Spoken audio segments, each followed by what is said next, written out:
why nothing changes when you keep affirming I am, even though you know your desire is already yours.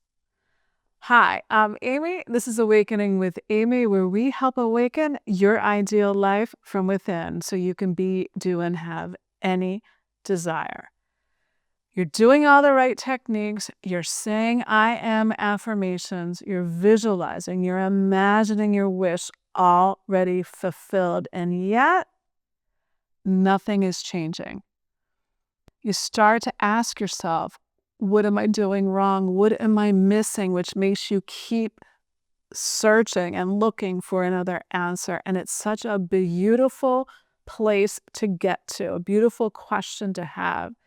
And one of you asked me this, which in this video, we're going to delve into why that happens and how to change it. She said, I know my desires are already mine, but I keep affirming I am, and nothing is changing. How do I get there?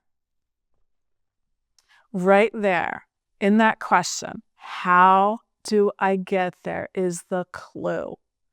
When you're asking, how do I get there? That is that little egoic voice feeling that not enough, that not there yet, that lack. And so you can't see the fulfillment of your desire when you're coming from that identity. The moment you believe there's somewhere to get to, you create the gap. You think that having something and being something are separate, that they're different energies, but they're one energy. The end of longing, Neville said, is being. And you say, well, how can I be it if I don't have it? And that's the conundrum, right? That we all go through. So you can't. You have to understand that to have and to be are one. To desire a state is to have it. It's all within you, right? So you may know that mentally, intellectually, but you're not feeling it true. You're not convinced of that truth in your heart.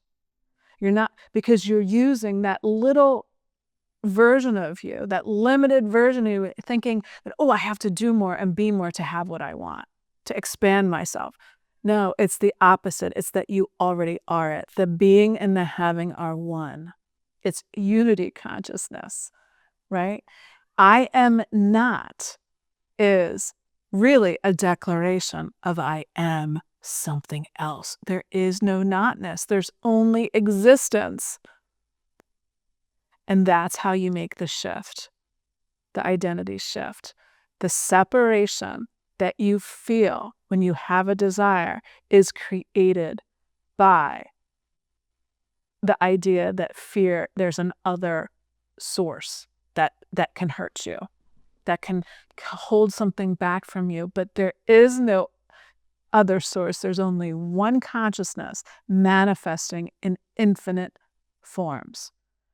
So when you consult that higher you, that's just pure unconditional love, you start to see that to have something and to be it are one. Neville Goddard said this about manifesting your desires.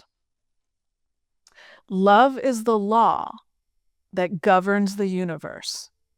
When you understand the power of love and consciously align your thoughts and feelings with love, you become a magnet for all good things in your life.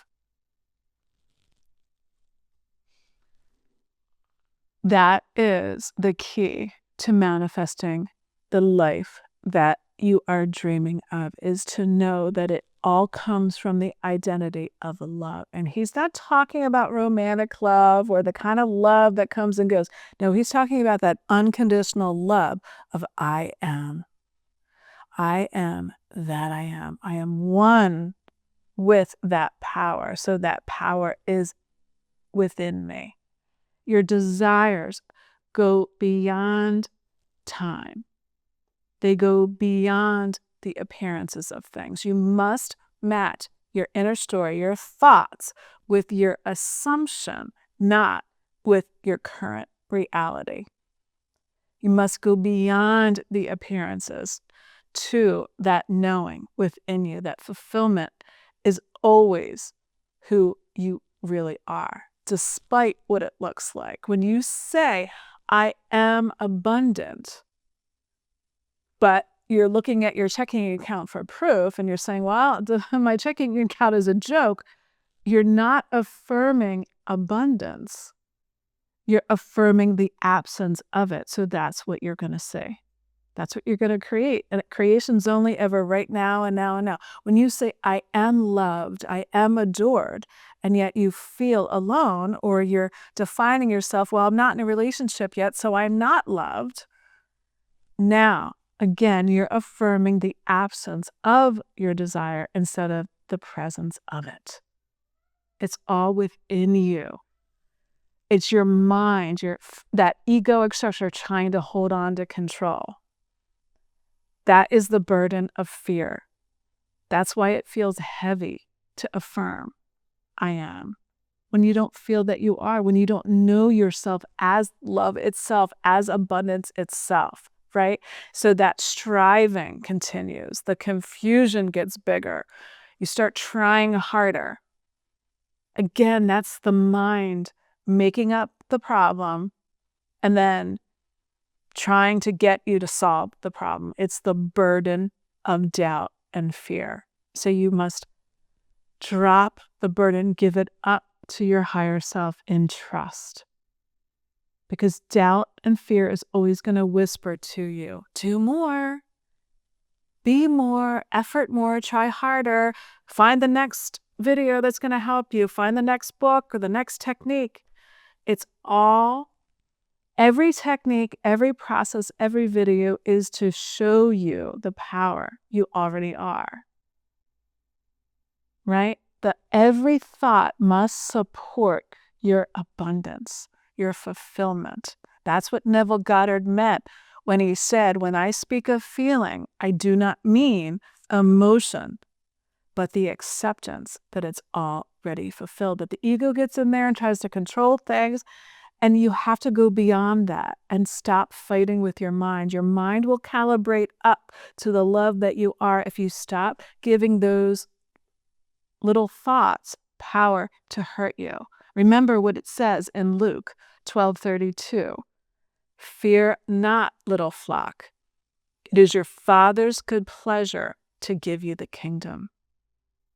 The kingdom is that fulfillment that's already within you.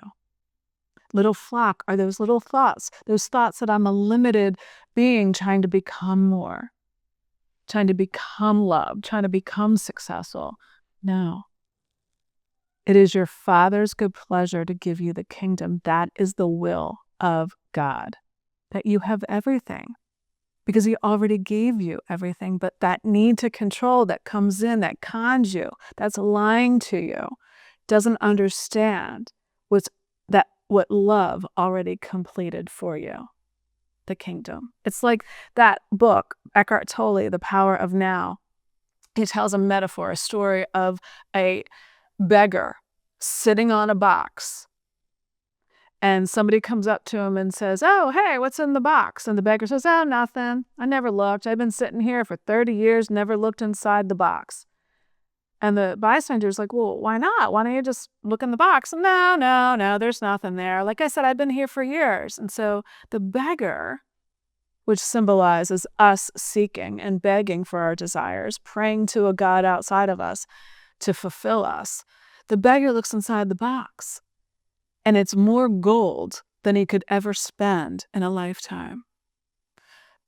So as you can see, that gold is the light, is the love that's already within you. It's just waiting for you to acknowledge it, to open it, to stop doubting it. Powerful example, right? So, love unites. Having and being is one. It's the embodiment of wish fulfilled. Who do I want to be now? It's not about getting rid of any version of you or trying to change or fix any. It's the opposite of that. We're going beyond the mind, the ego mind, to the love that's already there for you to claim because it's already yours. So it's not I will be abundant or I will have love or I will give value when I have more education or more knowing. No, it's I am that now. Aligning your inner talking to the assumption of fulfillment instead of aligning your talking to the appearances. Love what is, love it all. Have no argument with those changing thoughts and feelings or the changing appearances. They're always changing if you allow them to. They're always changing into the next best version of you. Those circumstances, those people, those events do not have any creative power. They don't matter. Only your state of being matters. And the state you want to consult, that higher love within, that I am energy, that presence within you. From that state, all your dreams will open up to you, right? So the question isn't, how do I get there? What should I do? No, the question is, can I go beyond that little me to that higher me and allow everything that I desire to unfold from that knowing that it's already done, it's already mine. Remember, fear is the burden that creates that gap, creates that separation between having and being it, and love unites the having and the being because they're already one. Ask and it is given. It is your Father's good pleasure to give you the kingdom, and the kingdom is that light, that love, the gold within you. So when you doubt and fear, remember, doubt and fear is not evidence that your desire is out of reach. It's an opportunity to return to love, to take your focus off the appearance of I am not to the knowing, the higher truth that I am, that I am. Thank you so much for being here. I'm so grateful and thankful for all of you. Thank you for subscribing if you haven't already. Thank you for your comments. I love hearing from you. And until next time, see you soon.